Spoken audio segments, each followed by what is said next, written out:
Son, que va a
שיר חדש, יחד כולם היינו.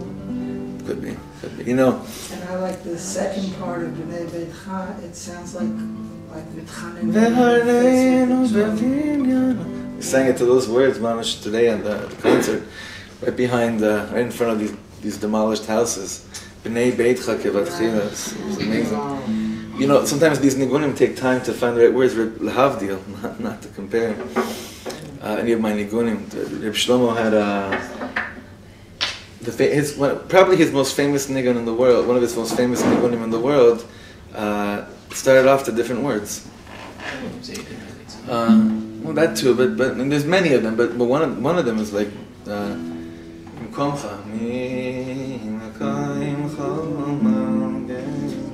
so when he first came down, it wasn't those words. It was Yedid Nefesh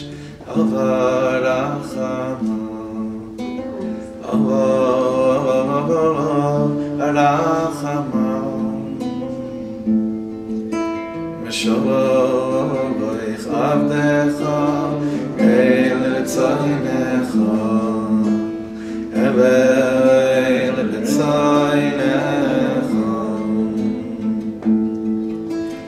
yanu tzavdecha kemaya ishtachavel mol hagarecha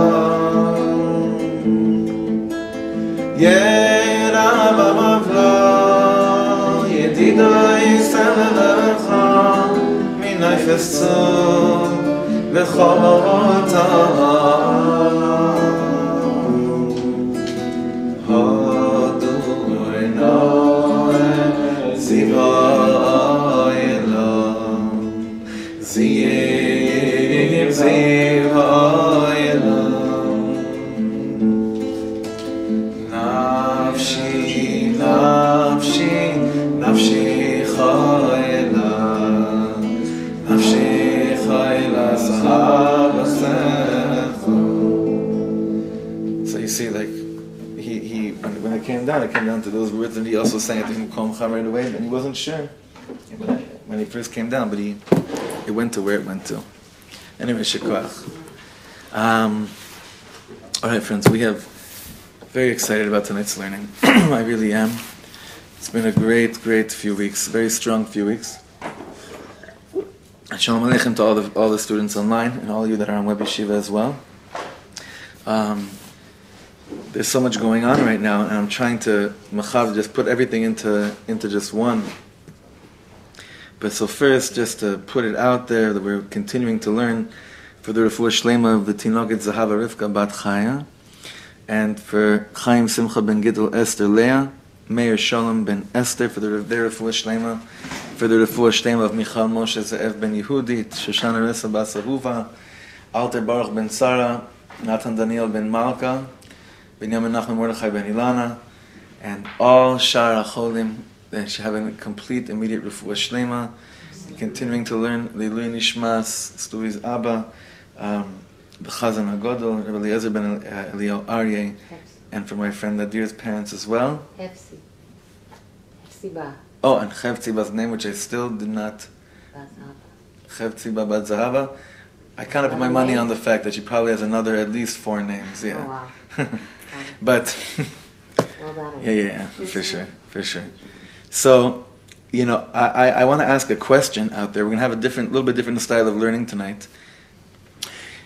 Yichus can either be the highest thing in the world or the biggest load of garbage in the world. Yichus is something so bizarre. How, on the one hand, I remember this story. There was a story of the Maggid of Mizrich. I think that his house was burning down. I think he was a kid, and his mother saw him crying. They were crying outside. He saw his mother crying, and he asked his mother, "What's wrong? Why are you crying so much?" He said, "Oh, I had a family tree in there. Our yichus dating back. I don't know what she said, but it dated back so far beyond."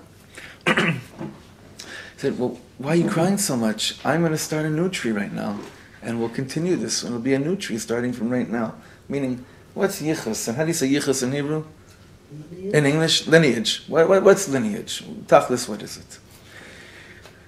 But on the other hand, we know, and we'll see tonight, that yichus is something very, very big. Your lineage is something very big. In fact, it plays an incredible role in regards to what we're learning tonight.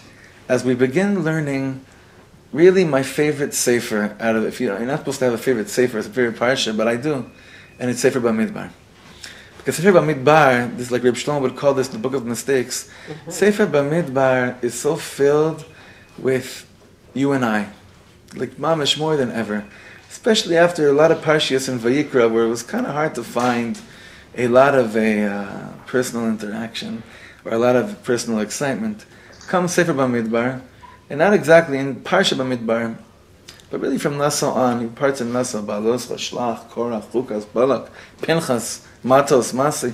These Parshias in this Sefer, they do the job of Bechukotai, of carving HaKadosh Baruch Hu into us. Through what? Through the inevitable. What's the inevitable? Mistakes. Only through mistakes. 2 years ago, we did a whole evening of Rabbi Shlomo explaining why Sefer Bamidbar is called the Book of Mistakes, and why there's no other way of getting to Eretz Yisrael, which is what we're doing right now, during these Parshiot, other than making mistake after mistake after mistake after mistake. The mistakes keep on going. Trust me, Chavet, to perform today on the ruins of homes in Eretz Yisrael a few minutes away, where the army comes in, demolishes homes, leaves it demolished, and drives away, there's something on the level of mistakes, which is like still being, Hashem is showing us, you still need to learn it big time. Big time, big time, big time. So what are we made out of? That we can keep on making so many mistakes and actually believe that we still have a shot. What are you and I made out of? Not just what keeps us going, meaning because of all the tsaras in the world, but what about, like, how come we didn't give up on ourselves because of ourselves? Not because the world hates us, but because of the way that some of the world hates us. But because of, why haven't we given up on ourselves based on looking at our mistakes in life, and our shortcomings, and our failings? So we know we're stiff-necked people, we know we're an Am Kshei Oref people, and that's always one way of looking at it. But to understand why we really don't give up on ourselves, and why is it that we actually are made out of something that we can't understand, I want to read for you the first 2 psukim, dafka, of the Haftarah, this Shabbos. Because these first 2 psukim, I think it's the first pasuk in the Haftarah, actually really sheds a lot of light on this whole inyan. It would be enough just to say this first pasuk and just to talk about it outside. But listen closely to these words. Parshat Bamidbar, what's it called in English? The book of Bamidbar? Numbers. Why is it called Numbers? What are we doing? Because the counting. The counting. Now this is crazy. This is the first pasuk in the 2nd chapter of Hosea. V'haya mispar b'nei Yisrael kechol hayam asher lo yimad velo yisafer v'haya b'mukom asher ya'amer lahem lo ami atem ya'amer lahem b'ni ke'el chai. Okay, so 2 things. Listen to this. V'haya mispar b'nei Yisrael. What is the number of Am Yisrael? How much are we? What's the number? Kechol hayam, like the sand of the ocean.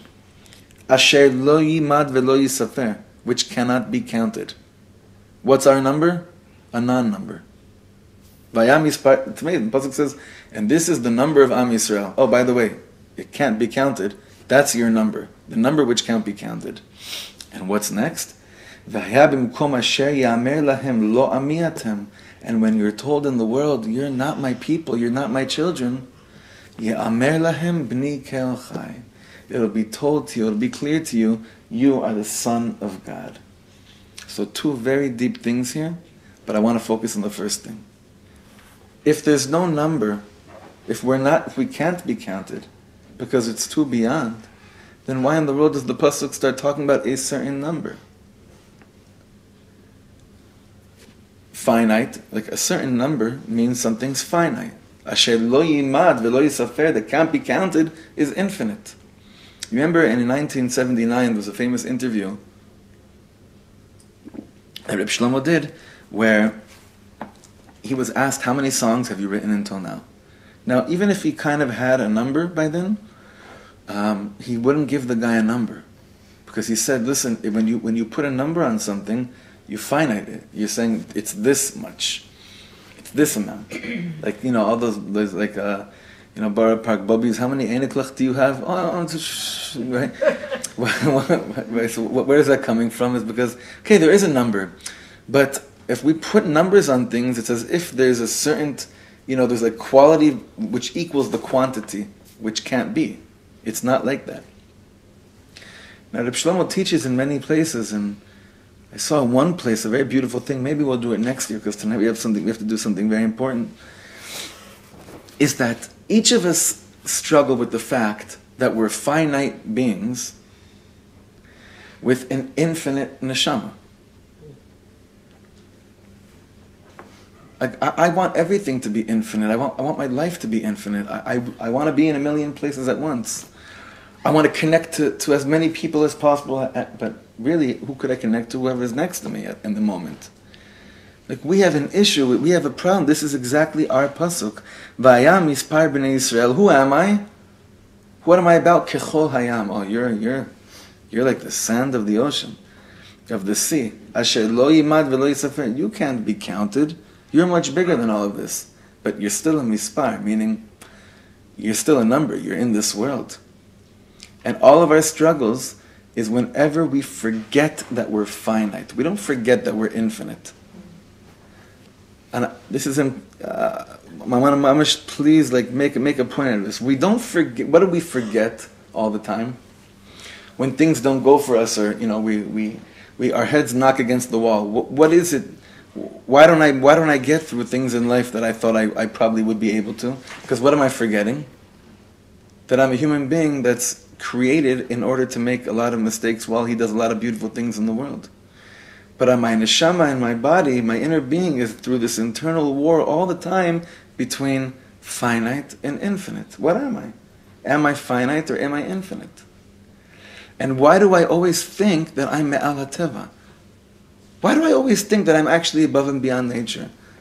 Why does a yid always think that what he could accomplish, no one else in the world can accomplish? Where does it come from? And I'm not trying to sound like we're very cocky people, haughty people. I'm just straight out. Come on, isn't it weird that we actually still think that we could bring Mashiach? Or isn't it weird that we've come this far and we actually think that we're going to get this job done? Where does that come from? How could it be? How could it be? Because of our yichus. What type of a yichus? This is what we're going to be talking about tonight. Because whenever we're spoken to in terms of counting, it always says, count people lemishpechotam leveit avotam. What does that always mean? Count them and always put them in the reference of they're part of a family, they're part of a lineage. The mishpechotam leveit avotam is a phrase you'll always hear throughout the Parshiot when it comes to counting people. So, having said all that, there's a fascinating midrash, which I'll just tell you the midrash out loud, and then we're going to look at something inside. But the midrash on the beginning of Parshat Bamidbar, Bamidbar, goes as follows: B'sha'a shekiblu Yisrael et haTorah, nitkanu umot ha'olam bahen. When Am Yisrael received the Torah, there was a lot of jealousy by the nations of the world. Mara ulit karev yoter mina umot. Why are these people being closer than other nations? Like, the world couldn't understand. Like, okay, they knew there was some cool stuff happening to us in Egypt and this and that. But let me just throw out something wild, which I never thought of. Do you think God performed like crazy miracles for other nations also that we just don't know about because they're not documented? Probably. How come it's so threatening to say that? Like, some of us that are frumies in here want to kill you when we hear you say such a thing, right? What? No. Right. It's like, what are you talking about? Adam was Jewish. He sent his kid to, private Jewish Orthodox school, right? Could it be? Could it be that the nations of the world felt something like a closeness to Hashem? Oh, yeah, closeness for sure. And maybe like a specialness that just had to do with them and nobody else? Mm-hmm. Yeah, for sure. I think everything. Clearly, other religions think that they are the one. Sorry? Other religions think they're the ones. No, Well, it's even interesting. religions that acknowledge that we're officially Right. the chosen people still feel very close to God. I Right. think. Right. Right. I hope. I pray. I pray. So this is the whole weird in Nekuda. This is the whole weird inyan, is that there was a lot of kin, a lot of jealousy going on because it was like a shock to their system. Like, whoa, okay, we knew you guys were special, but this wedding ring, we didn't think it was that. That's what it was, Remember, there's a whole chuppah, Mahar Sinai. That close? No, whatever. A few dates, this and that. It didn't work out. A chuppah? No, come on. That's already too much. That's commitment. Yeah, that's commitment. Right. We didn't talk about commitment. We spoke about getting to know each other, being friendly, this and that. But that level? No. That's a bit too much. So, this is a very, very, puzzling midrash, because the kina, the jealousy of the Ummot al nations of the world just come out. Wow, what are they doing here? Listen to the midrash. Satam pien HaKadosh Baruch Hu. God shut their mouths. Ve'amar lahem, haviu li sefer yochasin shelachem.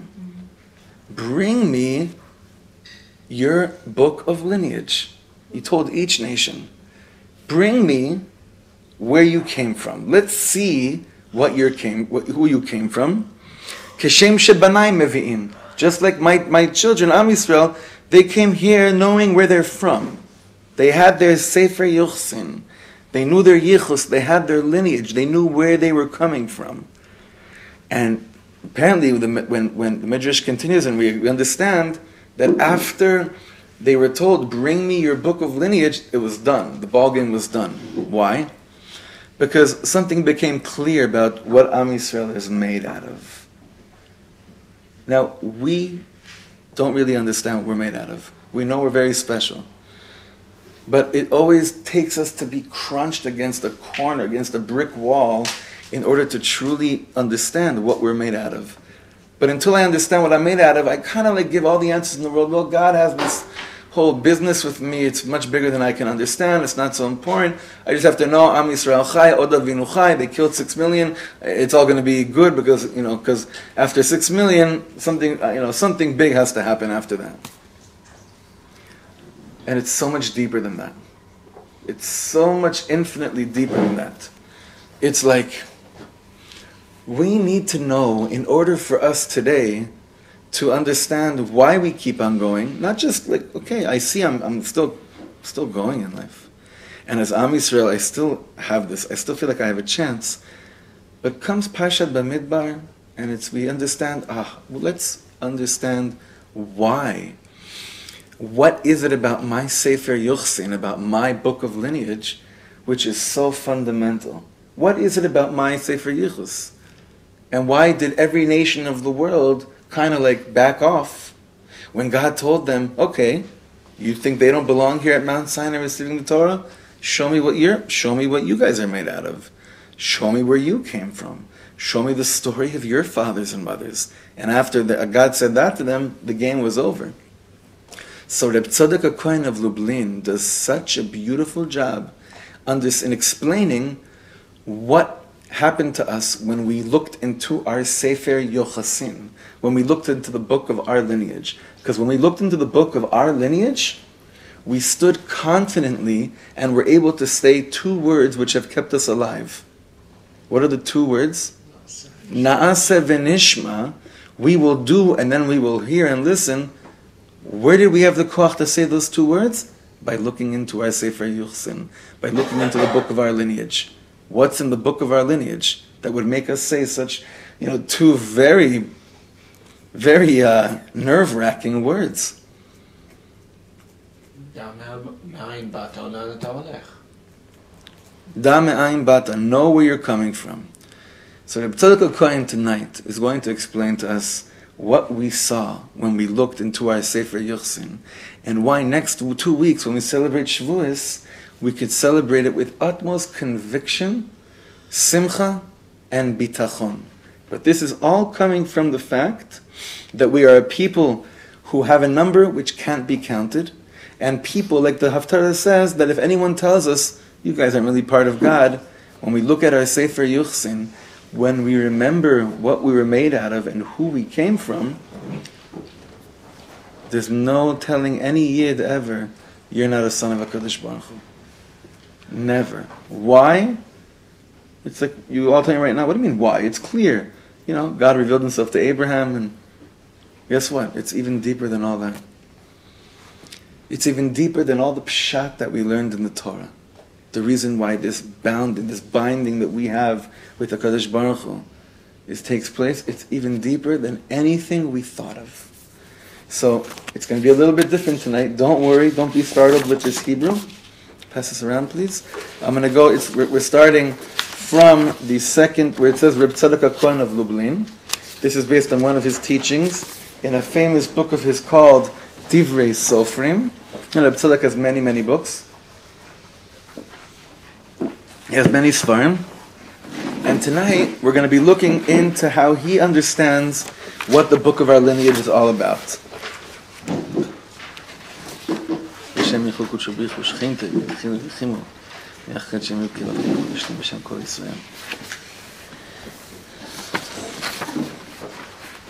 you have? Okay. Vince, yeah. Daniela has? Daniela has too? Okay. Now, I've had the opportunity to teach this a number of occasions. I first learned this from Rav Weinberger, this piece. And every time we learn it, something else comes up. But I usually do this on Shavuos, but I'm not going to be with most of you on Shavuos, so I wanted to do this right now. And it fits in perfectly with how we open up Sefer Bamidbar. Because really, once we go through Sefer Bamidbar and we learn about all these mistakes, we'll begin to understand why we thought we're still so connected to the makor of everything, despite making some of the craziest mistakes any human being could ever make, which is filled in our parsha, in our sefer. Okay, so I'm going to read slowly, and I'll translate. Bezrat Hashem. Reb Tzadok HaKohen of Lublin says as follows: the Divrei Sofrim, it should be Ted Zayin. I made a typo. It's really Ted Zayin, not Ted Vav. It's the 16th note here, not the 15th. And this is Mechila from all Breslovers, because he starts to speak like a Breslover, and him and Rabbi Nachman, I'm not sure, but in the middle over here. Check this out. It's very interesting. Very interesting. Ein liyudi lityaesh mishum davar. That's, boom. That's throw me on a flying van and put me in Kikar Tzion with the big white yarmulke, right? That's totally, that's okay, we're still okay here. Ein liyudi lityaesh mishum davar. A yid should never, ever have despair from anything. Bein be'inyanei haguf, whether it's physical matters, physical ailments, whether bein be'inyanei hanefesh, or soulful matters, mental matters. Ki en yeush klal etzel ish Yehudi. There's no such thing as despair by a yid. We could still book that charter flight to Kiev, right? Still working. We're still okay, right? Jews don't sing the blues. By the way, I quoted David last week, make vav not war. It's gewalt. So, ki en yeush klal etzel ish Yehudi. No such thing as despair by a yid. V'Hashem yitbarach yachol la'azor b'chol inyan. And God can do anything. So, why? This is like pshat. Why shouldn't a Jew ever despair? Because God will take care of it. Hashem can do it. If I believe in God, it means I believe in a power that's not bound by any limitation that I perceive as a limitation. Anything. Okay, we're still fine. And now we have fun. The one difference, though, is that he's talking here only about the En Yeush Liyehudi. He says that there is Yeush in the world. He says not for a Jew, though. Versus Nachman, which is I don't know. Overall, that's the midah itself of Yeush. It's not so clear, because I've had discussions about this, about when Reb Nachman does Reish Pei Beis, or when he talks about Yeush, is he talking about just Jewish people or anybody in the world? So there's different opinions. It's a very good point what you're bringing up, Dov Ber, because it's not so pashut. Over here, though, by Reb Tzadok, he's just speaking Yehudi. Reb Nachman says, "En Yeush ba'elam klal." There's no such thing as despair. Reb Tzadok is saying over here, a Yid, a Jew, has no reason to despair. So I hear what you're saying, but it's not so crystal clear exactly what they thought about Jews versus non-Jews. Okay, now look what he says here. He mamish goes against, in a certain way, he goes against everything he just said. V'chol binyan ha'umah ha'yisraelit. The whole building of the nation of Israel, haya achar ha'yeush hagamur, de Avraham v'Sarah zkenim. When did the building of the Jewish people begin? After utmost despair took place in the world, which is what? When someone is 89 and someone's 79, someone's almost 100, 99, do you still have hope that you're going to have kinderlich? Not so much. Reb Tzedek Cohen says, Avram and Sarah weren't breast lovers. Why? Because they really had Yeush. They actually did despair. But they didn't make such a stink about it. They're like, whatever, this is what God, we makabel, This is what HaKadosh Baruch Hu said. They didn't walk around with such a stink. Oh my God, what a nasty creator we have. Shelo ala al dat adam la'amin zeh. No one thought to believe that they could have a child.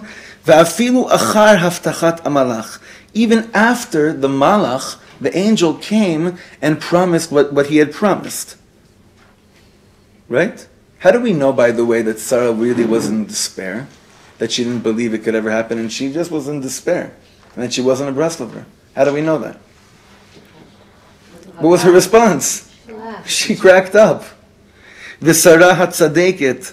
Now listen what he says here. This is so important. This paragraph explains you and me. Mamish. Sarah hatzadeket yad'a vehemina. She knew and believed that Hashem Yisbarach kol yachol. She knew that God can do anything. But what? Im kol zeh, with all of that knowing that God can do anything, tzachaka bekirba. She started laughing. Why? Well, this is funny. Shaya rachok etzla le'amin zeh beyod'a ziknat Avraham, because she was like, oh well, look, he's really old. Yeah, I mean, come on, said it like Oh yeah, I'm old. V'chen ziknata. He says, yeah, I'm old too, but he's really he's past his prime. Like he's not the same. Like he doesn't have it in him anything. He can't do it. So Sarah's like, well, I believe it on my own for me, but him, no, that can't be. Now, what's so amazing is that we see, like regarding Sarah Imenu, by a lot of the avot and imahot, is the Torah very, very machmir on every single response they have. Like if there's even a suffix of not really believing in Hashem.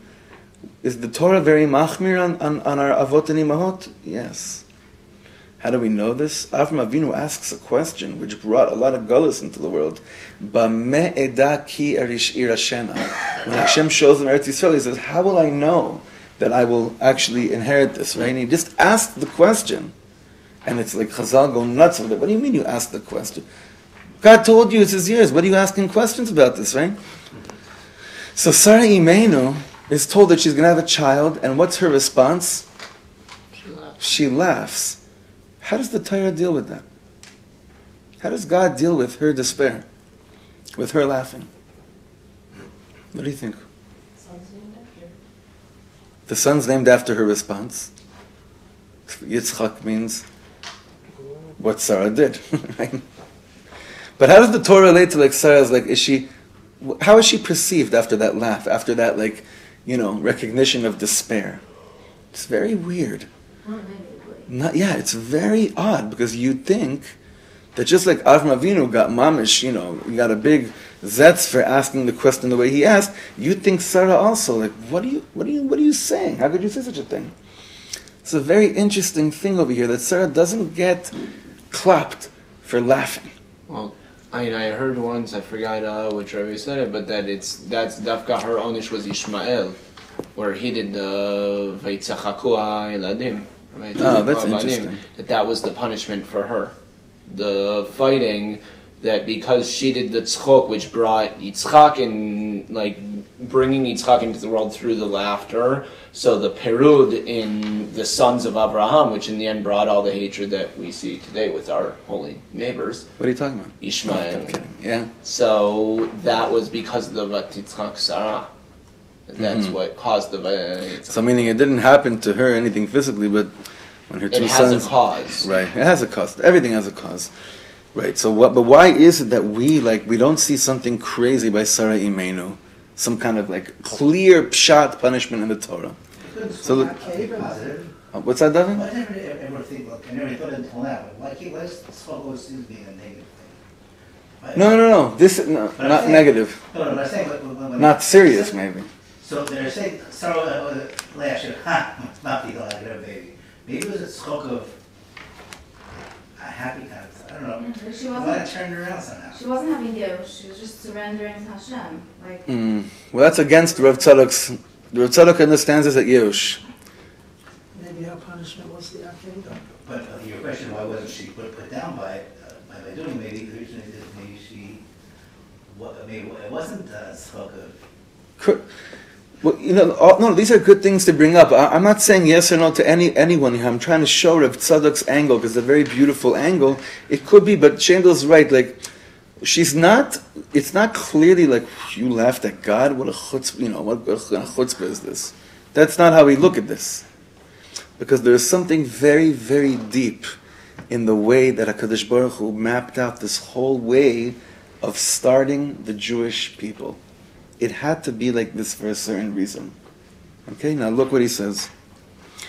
Ve'im haya ratzon Hashem yitbarach, we're in the second to bottom paragraph.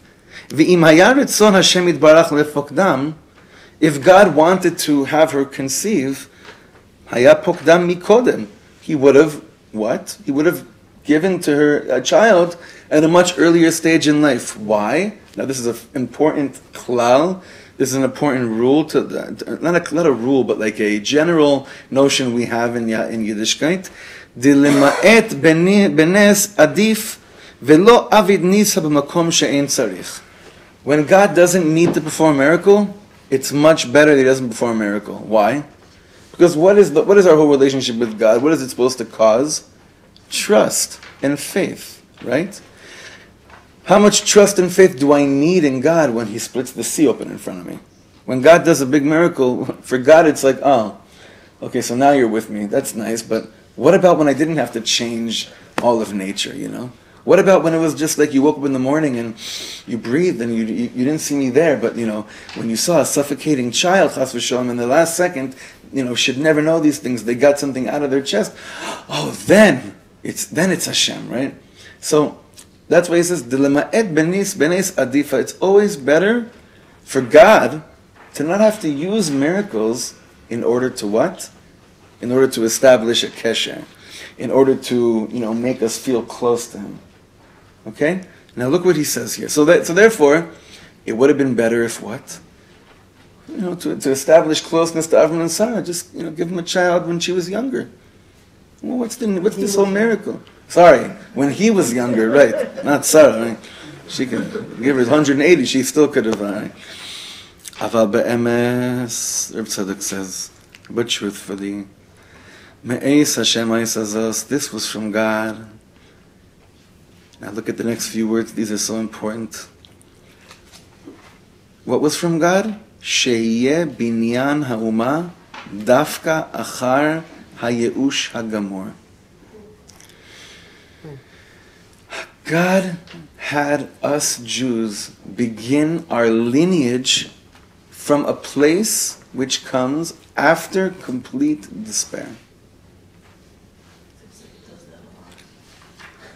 That's Israel in 1948. What he just said here, it describes everything we've been through. The way Hashem began us as a Jewish people, the birth of the first Jew in the world came from what? It came after two Jews despaired. Two Jews, I don't know. We don't know about Avraham Avinu's response, really. We know about Sarah's response. The mama's response. She despaired. That laugh was you. She's like, okay, please. And yet what? Me'ez Hashem Aisazos, from God. This was from God. That not just that there's no Ye'ush Ba'olam Klal. Why is there no Ye'ush Ba'olam Klal? What's the reason that there's no such thing as despair? When you do despair, you're still going to get. Let me ask you a question. Parshat. Has anyone ever despaired in this room? So what does Reb Nachman mean? Ein shum Ye'ush Ba'olam Klal. What does that mean? There's no despair in the world. Excuse me, Rabbi Breslov, there is. What do you mean there is no Ye'ush Ba'olam Klal? Depends from whose perspective, from Hashem's perspective, or ours. So from ours, there yesh Ye'ush Yom Yomi. There's daily how do you say desperation? Despair. There's daily despair. I mean, every few minutes there's a despair. Today I was, after I was playing, so Rocky, my dear Chaver Rocky Ziegler and I, so we put the guitar down to put it away right before Chaim David came up. And Mamash, right behind where the stage was nuts. Not the stage, but you'll see pictures. The way that the area where the bands were set up was that they used ruins from the homes which were demolished to set up the speakers, and it was nuts. Nuts. A few minutes away, Ma'aleh Rechavam. Nuts. Now, just weird thing, Ma'aleh Rechavam is named after a minister in Israel who was shot to death in Jerusalem. the Hyatt. Now, it's just, the whole thing is so bizarre. Like, we're still in this negotiation with people that killed a minister in a hotel. It's really, really weird. Now, Yeush, oh yeah. If you haven't despaired yet over, having peace with people around here, then you're really crazy, right?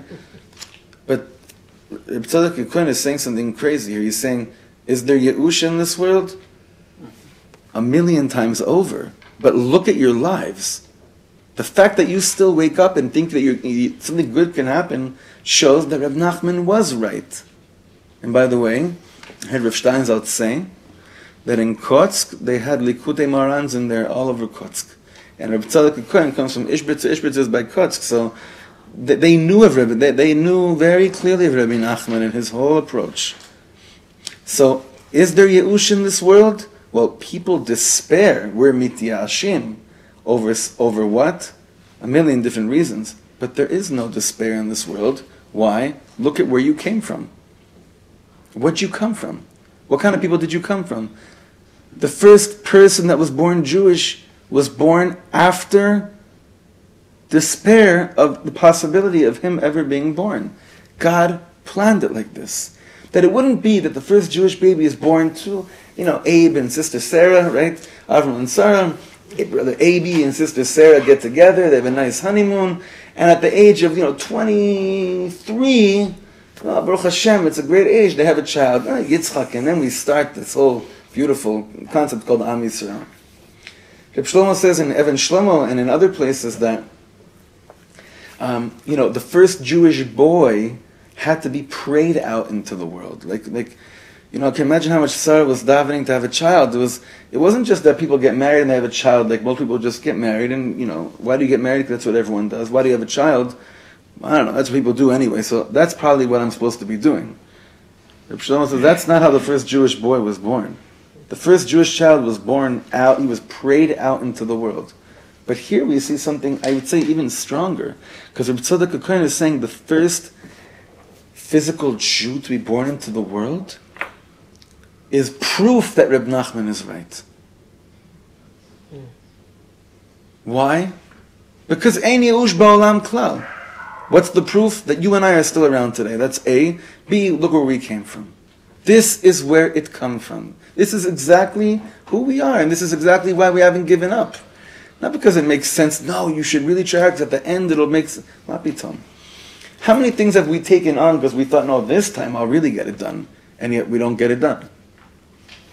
The biggest proof to this is that you and I can't really relate to this so much, but if we, chas v'shalom, went through the war, World War II, and then we came to Eretz Yisrael, and Mashiach didn't come like that, we'd lose our marbles, right? Right? No? Guess what happened? Mashiach didn't come yet after 1945. And you and I are still thinking that God still loves us. And that we're the chosen people and that everything, this is what's meant to be. Where does that come from?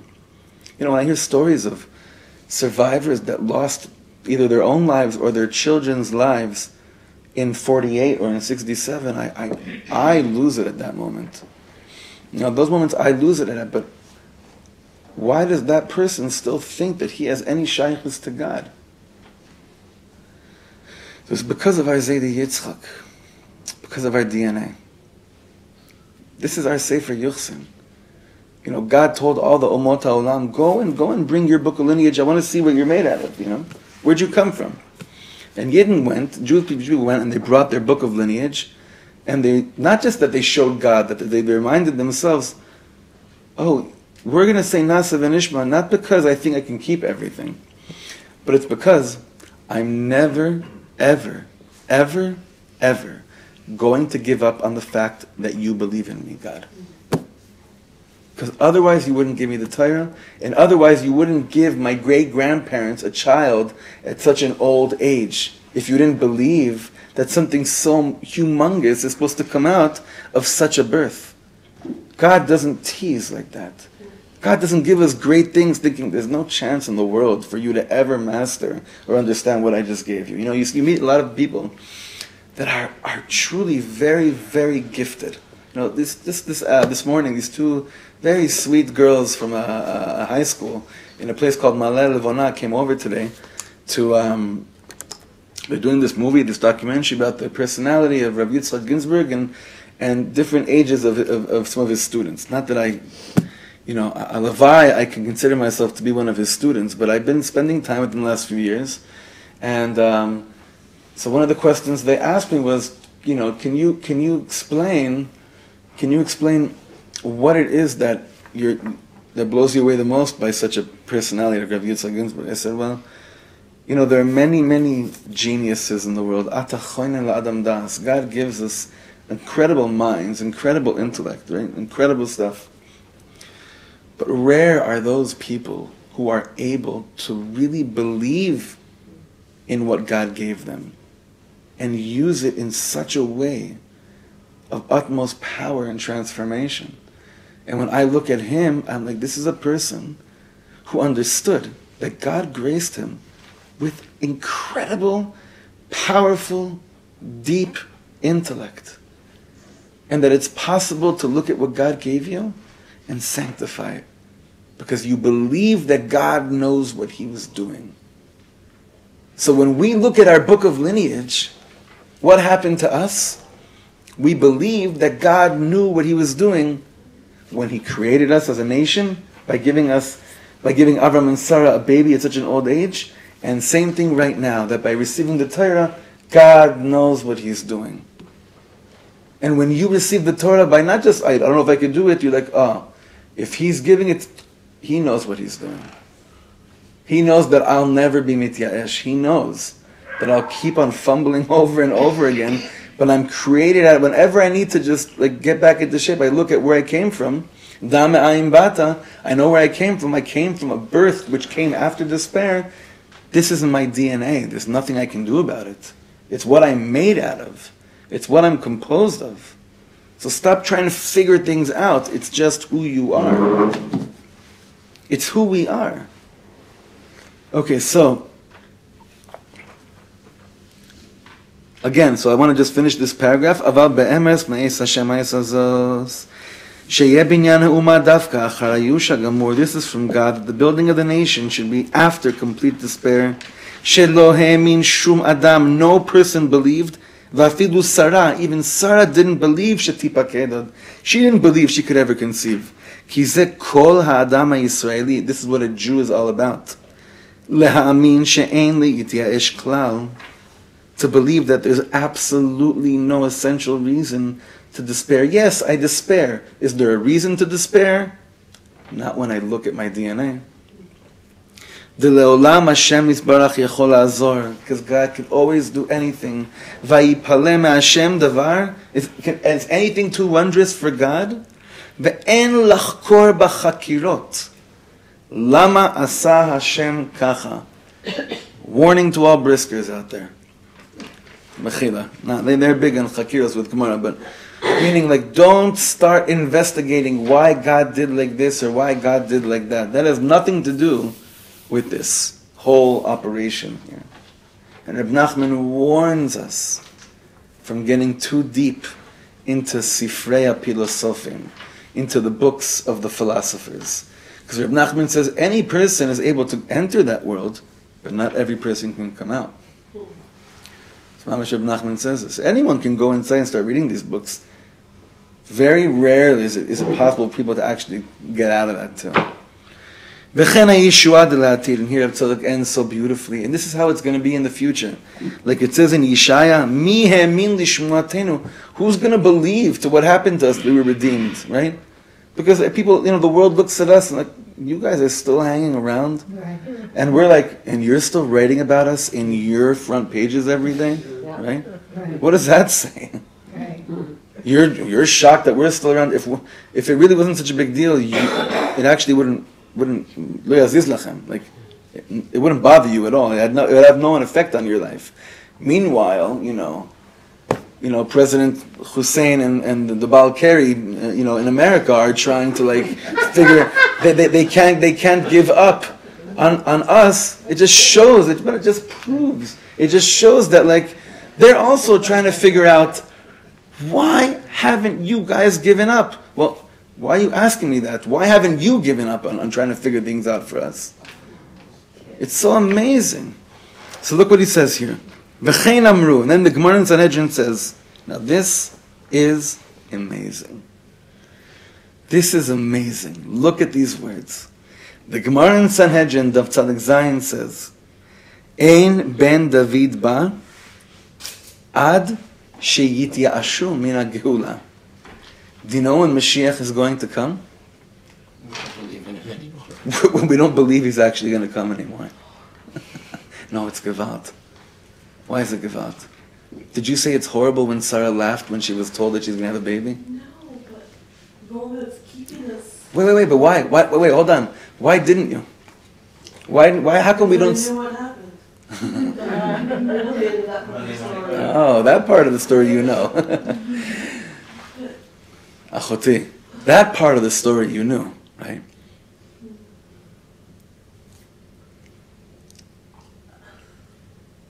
This is what's called emunah. This point that we're stuck at right now, this is what emunah means, this is what trust means. Now listen, this is a man da'amar in the Gemara, meaning this is an opinion in the Gemara. We don't paskin like this, right? But what we do with the tzaddikim is, why is the Torah so beautiful, is because you see how people are able to build huge buildings of Torah based on a dea, based on an opinion in the Gemara Sanhedrin. What did Reb Tzadok do in this whole piece over here?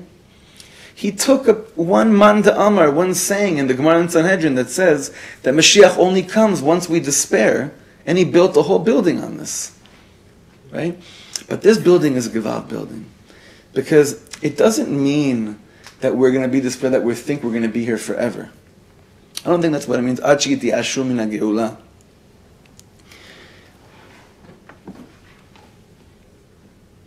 I think what it means is that when we finally are able to accept our finite beings within an infinite body, an infinite soul.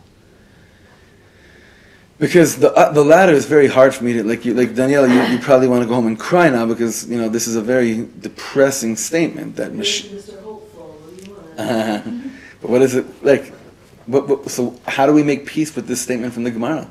En ben David ba ad shetyashu min ha-geula. Just stop hoping, and then it'll come. So stop. Well, no, but it's... But we know we could never.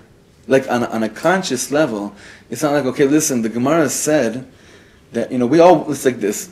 We all want Mashiach to come really badly, right? So listen, we figured out what to do. No, the Gemara said so.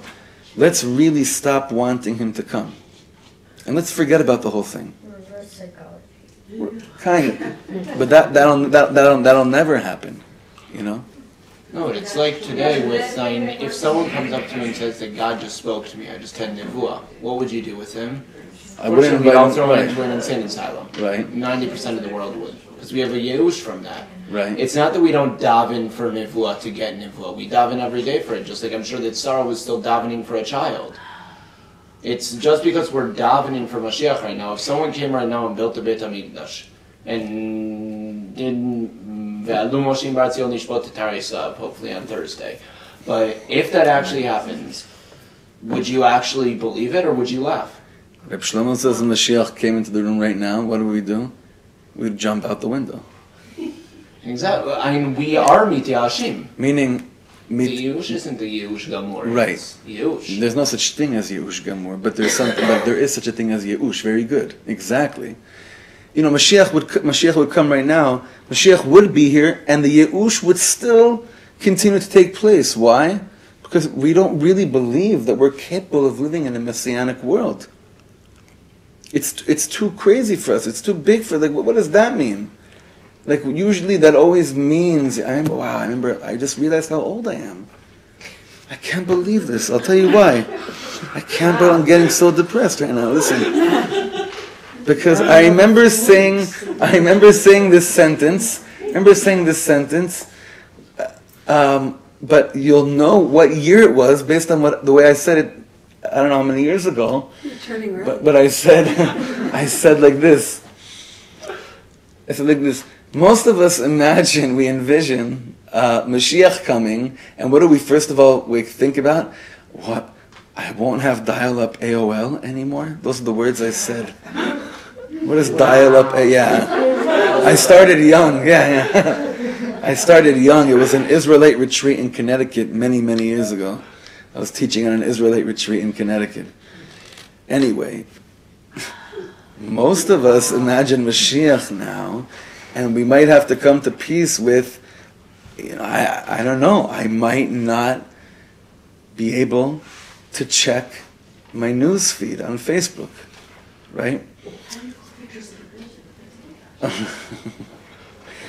So, we don't know, like Danielle is so right, like, we know how the end of the first story of Yush took place. Like, that woman who had total Yush and was laughing, so we know what ended up happening. We saw that God is God because He could do anything. We should know the ending. You don't know the ending to this story?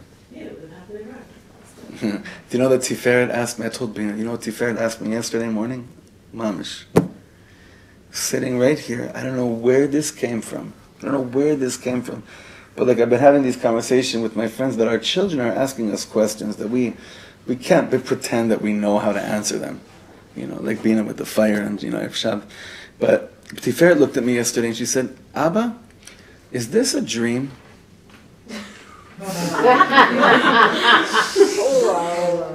Whoa. And I gave like one of these. I got so nervous. I got so nervous. I felt like Hashem tested me at that moment more than any other time in my life, right? But Shimama said to me, Abba, is this a dream? And she said it again, no, Abba, is this all a dream? I thought I didn't understand her correctly. So. What did you say? Yeah, what did we say? Go ask your mother. No, I didn't. It's what I should have said. But I didn't. Go ask your mom. It's what I should have said. Listen, Erev Shabbos, Tiferet, we were lighting the candles, and she said, "Mommy, is Hashem everything?" Like, yeah. So is Hashem the candles? Yeah. So she said, "So is Hashem burning right now?" What are we going to do, Tachlis? What are we going to do right now? I have to complete tshuva. This is crazy. Anyway, just to end over here, Ve'al ken amar, the bottom line. I can't explain it. The bottom line. Ve'al ken amar, and therefore Yeshaya says like this. There's a pasuk in Yeshaya. Whenever a Yid needs to remember what they're made out of, you have to read this pasuk in Yeshaya. Habitu el Avraham avichem. Gaze at your father Avram. Ve'el Sarah techolalchem, and Sarah, the one who made you. Degam hatchalat binyanchem, haya ken achar hayeush. Always remember what you're made out of. Your mitziyut, your havaya, your experience in this world is a whole experience which came after despair. So, is Reb Tzadok a Breslover? Yes. Absolutely. Is Reb Nachman a Lubliner, or Reb Tzadok a Kohen of Lublin? If you ever say it to a Breslover, I'll want to kill you, but yeah, it's all one. It's all one. It's all one. And this is why we begin, what does it mean that we begin counted in the deserts? Lemishpechotam lebeit avotam. Why are we always counted? In reference to our family. It always said, this is who you are, and you're the family of this one, and the lineage is here. Why? Because to make it in the desert of life, in the desert of this world, if I don't remember this inyan of how I was created, then I'm just a number. Then I'm mispar sheken yachol yisafer, that can be counted. But when I remember this inyan of what my DNA is composed of, then Mamish, the Navi, is right in Hosea in the beginning of the Haftarah. V'haya mispar bnei Yisrael kechol hayam asher lo yimod v'lo yisafer. Then no one, you can't count me. You can't put me into any finite box or listing in the world. Because I come from a place, my being comes from a place which can't be explained, can't be counted, can't be understood at all. It's like Reb Nachman says, what is emunah? So whatever you understand about God and the world, go as far as you can in understanding, and then from that place, that's where emunah only begins. Right? Asher lo yimad v'lo yisafer. It's not like we're so deep, we're so beautiful. We didn't decide to be like this. We didn't choose to become like this. You and I didn't choose to be a stiff-necked people. We didn't choose to be people who just won't give up, and therefore we're up at night still trying to understand, what do you really want from me, God? This is me'et Hashem ait hazot.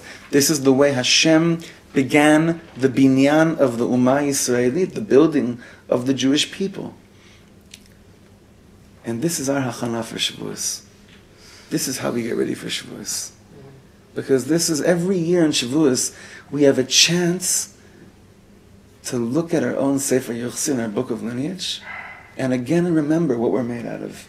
So that when God gives us the Torah again on Shavuos, every year we have a chance to be partners with God in saying to God, you made the right decision. By starting us the way you started us, and by giving us the Torah. Let's make the Ribbon Shalom infinitely proud this Shavuos. Let's make our children proud. Let's make our own Neshamas proud. And let's live the lines of the Nevi'im. V'haya mispar b'nei Yisrael kechol hayam asher lo yimod v'lo yisafer. And then if anyone tells you after you look into your own Neshama, after you look at your own Sefer Yochsin, God's done with you, Yomar lebni ke'el chai. No one can tell you that. It doesn't matter what anyone says to you at that point. When you remember what you're made out of. All right, shikoyach everyone. Thank you so much for coming. Tomorrow night we're in Yad Binyamin. If you want info, I'll email me. And Wednesday night in Simchat Shlomo, 7:30. That's be a very special last roundup for Shavuos. And then Thursday night's the concert in the Har Zion. And next week Yom Yerushalayim. Stay tuned. I'm not sure what time exactly the concert's at the Kotel. I'll let you know about that. There might be a Hallel. You used to do it in Beit Rav Kook every year. Yom Yerushalayim. Someone's trying. We'll see what we could do. And we'll continue here next Monday night, Bezrat Hashem. All right, Shekayach everyone. Thank you.